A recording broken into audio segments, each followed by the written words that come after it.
afternoon.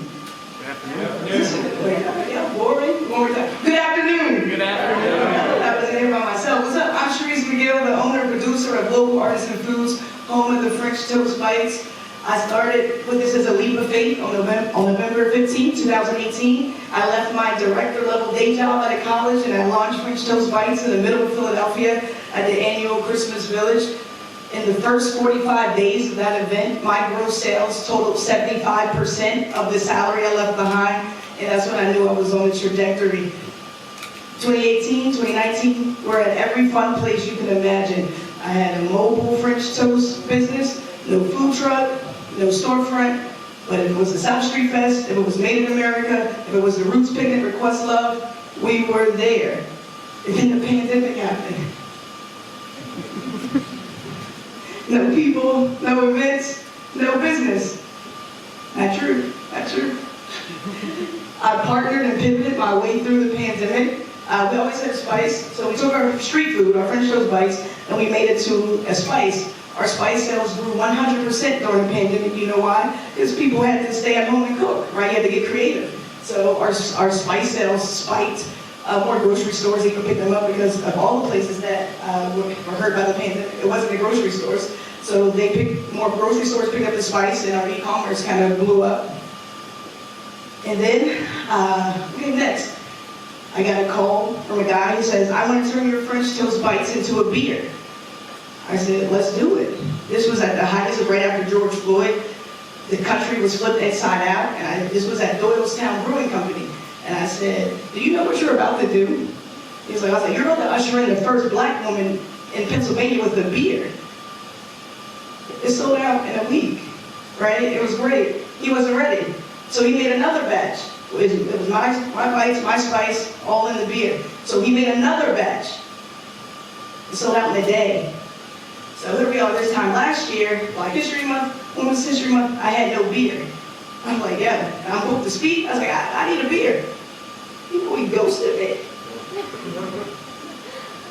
But I learned relationships are more valuable than money. So when they introduced me to Yards, and now we're in 110 stores and received an investment from Chris Paul, the NBA player, and we're growing nationally. So I pivoted, marketing, and I have a coffee. Coffee's huge. I launched that a year ago yesterday. We're in 12 different stores. We're on GoPuff, we're at all the apps. So we sell more by the cup than bags, but it's just adding to the revenue stream. So that's what I do. They call me French Toast Babe in the streets. They know. I'm trying to get it to stick, but the only thing sticking is the French toast. Awesome. And I do use the French Toast Babe hashtag when I shout you out, so I'm trying to help it stick. I appreciate that. Of course. And it's great to meet you all. Again, my name is Zack James. I graduated from your neighbors, the School of Sport, Tourism, and Hospitality Management in 2008 with a focus in just working in sports. That led me to a 7-year career with the New Jersey Nets and the Brooklyn Nets. I went through some of the worst days you could have in pro sports in New Jersey, and I went through some of the best days you could have in pro sports the first couple years of Brooklyn. And in 2014, I moved back to Philadelphia to help take care of family, and thought I was going to work at the Sixers, and then thought I was going to work at Temple, and neither one of those two things occurred. And I fell into consulting. I actually started doing part-time gigs, found out I was overqualified. They found that out as well, so they offered me consulting opportunities. And after a few months of having some success, I said, well, what if I go full-time into consulting? And that's how I started Rebel Hill Consulting, which now 7 years later, I have my hands in about 30 different buckets. I work with 50 to 60 entrepreneurs over the last few years, and I love helping businesses grow, whether it be through the skills I've always had, sales, relationships, marketing, or new skills that I've grown during my entrepreneurial journey, like content creation, social media management, and things like that. So really just love helping people grow. I look forward to sharing some entrepreneurial insights with everybody here, and just super excited to be on this panel with some awesome fellow entrepreneurs. Hey, thank you so much. I'm glad now we know everyone.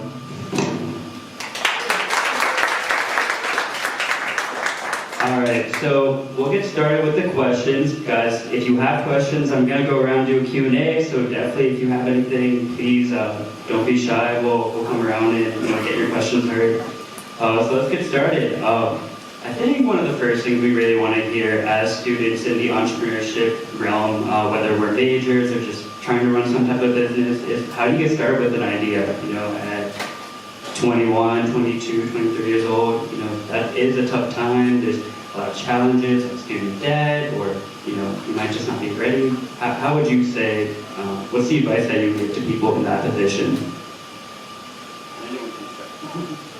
Yeah, so for me, the most important thing I can tell you all about getting started is first and foremost to believe in yourself. We're all individuals, right? Everybody has their own unique perspective. Everybody has, different circumstances in their life in terms of what they're influenced by, what they like, what they enjoy doing. And when it comes to business and entrepreneurship, one of the most important things that people always look for is authenticity, right?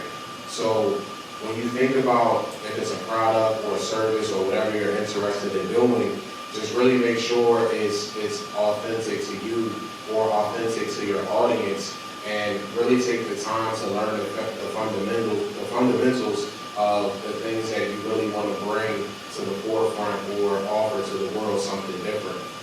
For me, working in a bakery, of course you can be influenced and be inspired by the work that people do around you, but I had to, come up with a differentiator for myself and for my business.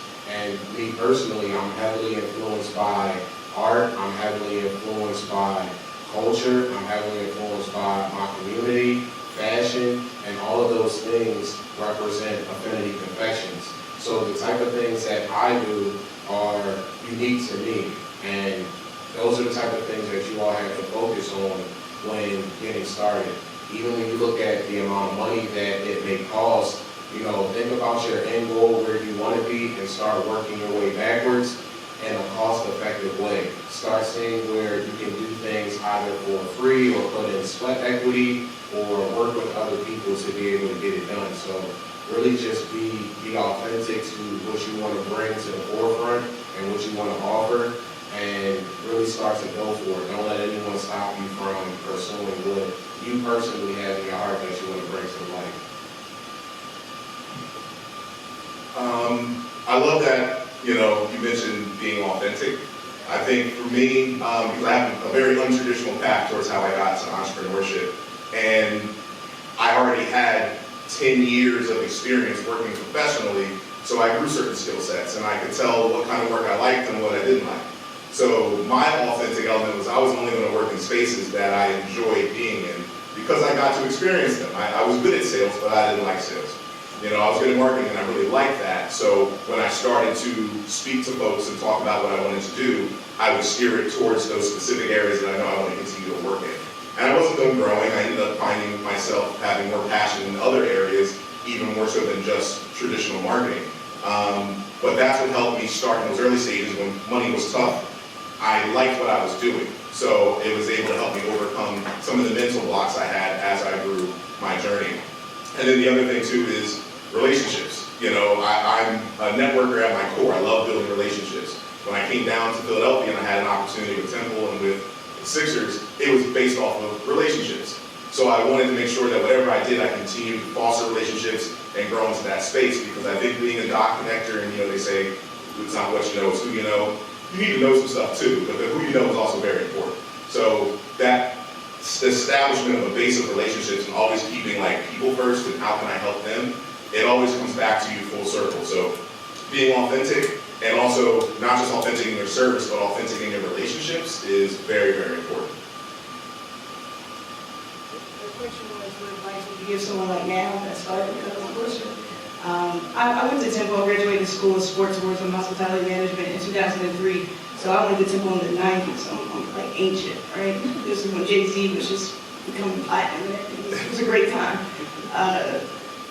Never mind.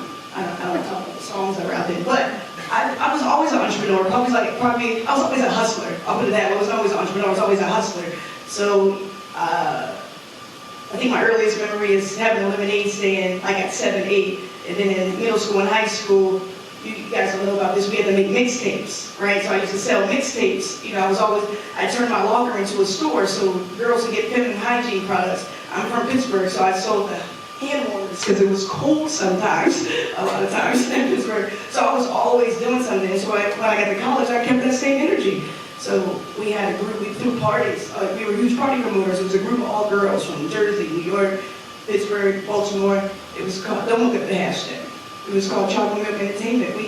We crushed it. And we had parties until after I graduated. Entrepreneur, it got to be in you, right? And you got to stick to it. And I developed French toast bites as a result of managing a farmer's market. So what's this hip hop? My whole business is based on hip hop. Like Drake is one of my favorite rappers, and Jay-Z. Do right and kill everything. That's my only goal in life, is to do right and kill everything, right? So I started managing this farmer's market in suburban Philadelphia, Lansdale. When I got to the farmer's market, there was 22 vendors. I grew to 44 vendors, which is the second biggest in this town. But I noticed the ones, like there's independent farmers, independent food producers, independent beverage producers. The ones that was doing it right was earning 6 figures. I was like, I'm on the wrong side of this thing. I'm like, you're living your dream under this 10 by 10 white tent. You don't have a front door, you don't have a back door, you don't have a wall. So that means you don't have no bills either. Got it. My daughter, she's 16 now, she knows everything. She's on the dean's list at YouTube University.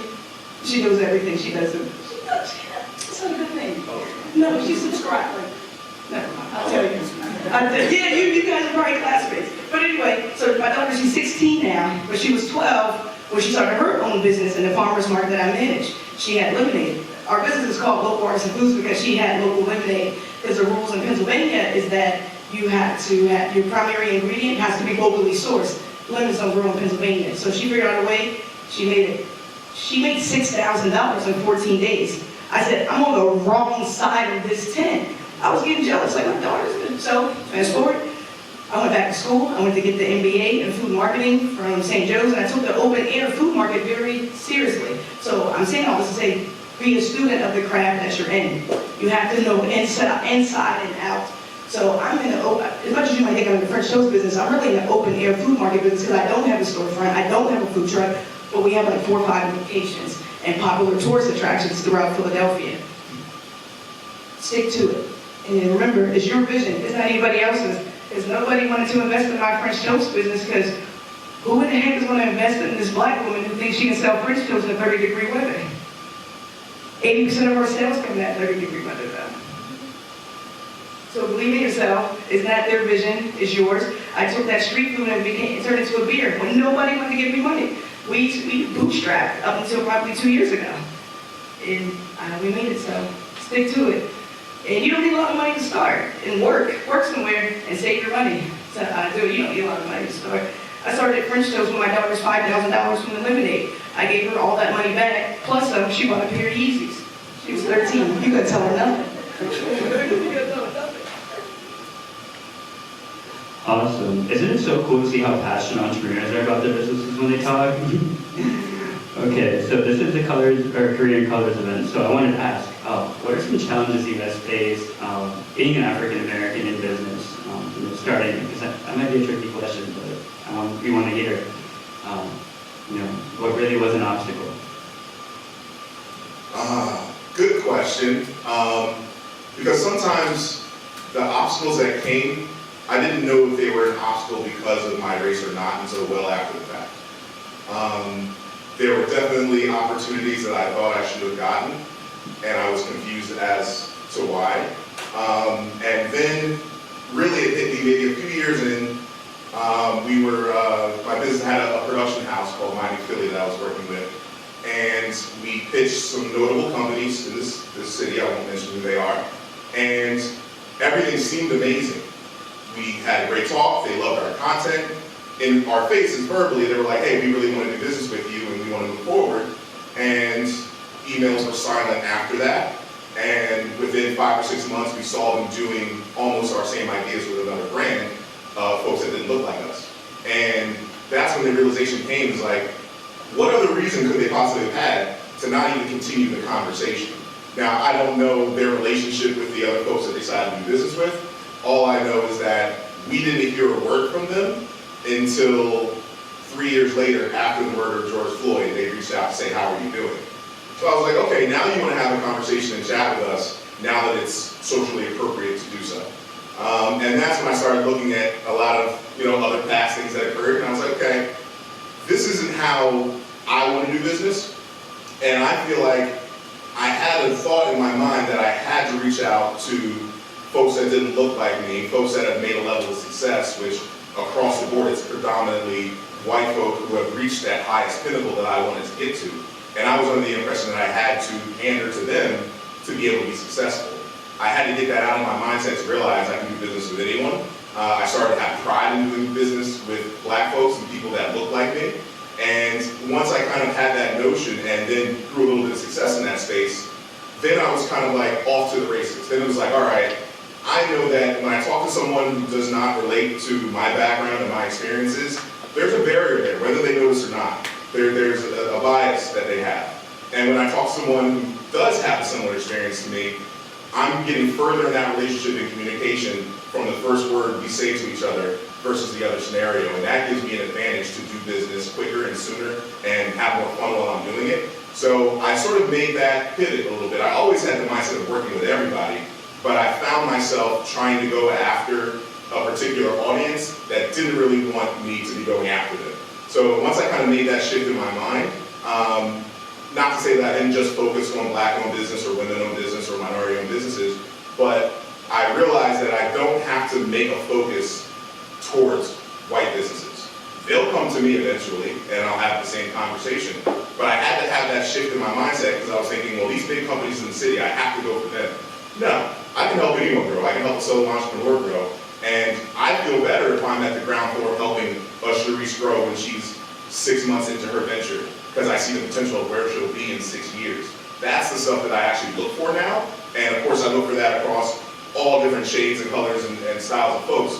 But there was a mental block I think I had that I felt I needed validation. I feel like I need to say on my LinkedIn account that I did business with this company and you all respect that company, so respect me. And it wasn't always that transition and that correlation. So I had to really open up my mind to just like, I don't need validation. I just need to be successful in who I work with. And quite frankly, people who look like me are more hyped about working with me than those who don't.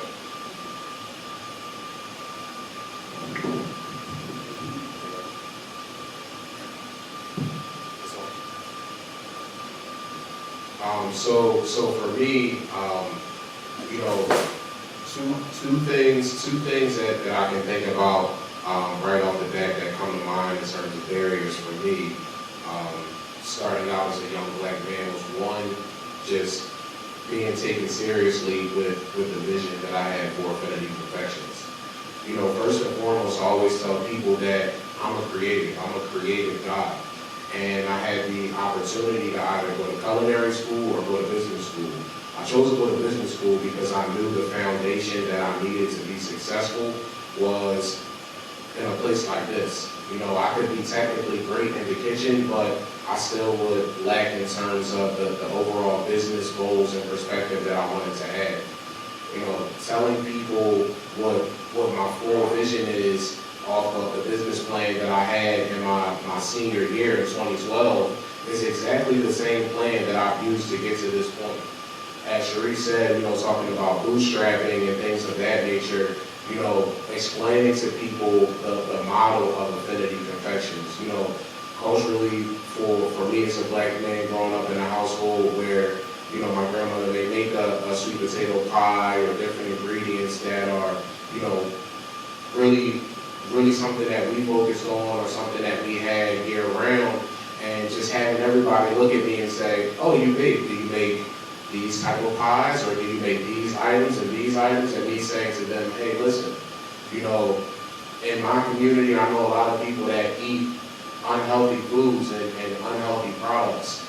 At the end of the day, is it dessert and pastries? Yes, it is, but the type of ingredients that we use completely change or eliminate that stigma in terms of the things that you're used to consuming or the things that, you have on a daily basis.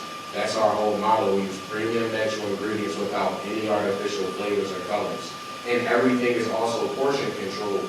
And those are two things that, you know, in my community, when I see people with hypertension and high blood pressure and all these different things, you know, you can still treat yourself and indulge, but you want to do it in a way that's healthier and a little more responsible, you know, when you partake. So for me, just really eliminating people's perception of me being a young black man and what I'm actually producing product-wise. I wanted to elevate that. You know, I can use those same ingredients, but I want to present it in a way that feels authentic in the type of ingredient, but that's a completely different take or version based off of my creativity. So those, I think, were the two things, just being taken seriously and what I wanted to offer, and, you know, just having people believe in that goal and that vision. But when you do bootstrap and you stick to that goal and your vision, and the more successful you get, those same people tend to spin back around and then they show interest. I have 3 answers. I'm going to try to go through them as quickly as possible. Like Joe, same thing. People try to magnify black women in business. Here's what I mean by that. Is this your grandmother's recipe? No. Oh, I see it's you and your daughter. Is this a family? No. No. Where did you get this Is this handed down? No. I went back to school and obtained a Master's of Business Administration degree to understand the business that I'm in. So don't try to make this a family-oriented thing, because that's kind of the back that America has been built on for the black woman. No, this was very intentional. This is very deliberate. I did my research and development. No one ever asked that. They never say, did you do your research and development? And how did you come up with this? Is this your grandmother? Right. I love both my grandmothers to death. Neither one of them ever made me French toast. That wasn't their thing. They were grits and eggs and fish and grits. That was good too. But that wasn't that. So don't try to magnify this for me. That's one. 2, pre-George Floyd, all my customers were white women between the ages of 21 and 30. Between the ages of 21 and 30. Post George Floyd, I can't even tell you who my demographic is. I say that to say, my business wasn't overwhelmingly accepted in the black community. I still don't know why. We just got full and total support when it was highlighted that I was the first black woman to own and operate a food business at Cherry Street Pier, the first black woman to own and operate a food establishment at Spruce Street Harbor Park. And these are popular tourist attractions in Philadelphia that's never had a black woman. So that's when I began to attract more black customers, when it was highlighted on the kind of support that small black business didn't get. That's when the black women came to support. But we were in ShopRite, right, 3 years ago. There was no way in the world a black woman, this is pure demographically speaking, was going to pay $8 for a cup of French toast when she can go buy bread, milk, and eggs for the same price and eat French toast for 2 weeks. It just wasn't happening. But I told Jeff Brown, this is not the store for me. I need to be in your Fairless Hills because I know my customers. He thought because I was black, I had black customers. He was wrong. 3, I became the first black woman in the state of Pennsylvania with a beer. Do I look like someone who would have a beer? So you can imagine what came with that. I needed the support of GoPuff. So before the beer was even canned, executives, does anybody know the story of GoPuff? 2 Drexel students started. So they had a 3rd roommate who quit school with them. He came to our location at Spruce Street Harbor Park. He wanted to put the French toast bites on the platform. I didn't even know what he was talking about. I was like, what platform? People talk so much trash. I'm like, what platform? He was like, GoPuff. I said, oh, come on in. Come on in. He was like, how can I get these? Because they have a deal with Federal Donuts and they drop them off in the morning. And I was like, we're gonna make the order. We don't do that. He said, what else do you have? I said, we have a spice. He wasn't hot on that. I said, we have a beer. He said, you have a beer? I was like, well, it's being brewed right now. It's probably done in about 4 or 5 weeks. He said, we'll carry it. That was 2 years ago. And GoPuff, yes, made a commitment to carry my beer before it was even canned. And it's still on their platform to this day. They order a lot from us. But if I didn't have people like Yards, Brewing Company to have my back, if I didn't have companies like Yards who introduced me to folks like Chris Paul to really push this forward, because it's very hard to break into the craft beer industry as a black woman, it just wouldn't happen. So those are my experiences being a black woman in business. One quick sidebar I just want to yell out. The beer is really good. I know a lot of y'all probably can't drink or maybe don't like beer. My mindset going in was like, it's going to be a sweet dessert beer. I don't really do those. Oh, this is really good. So Thank you. I did that on purpose because I needed people, sometimes when you have dessert beer, you guys will learn in a few years, you can only have one. I need people to drink 2 and 3.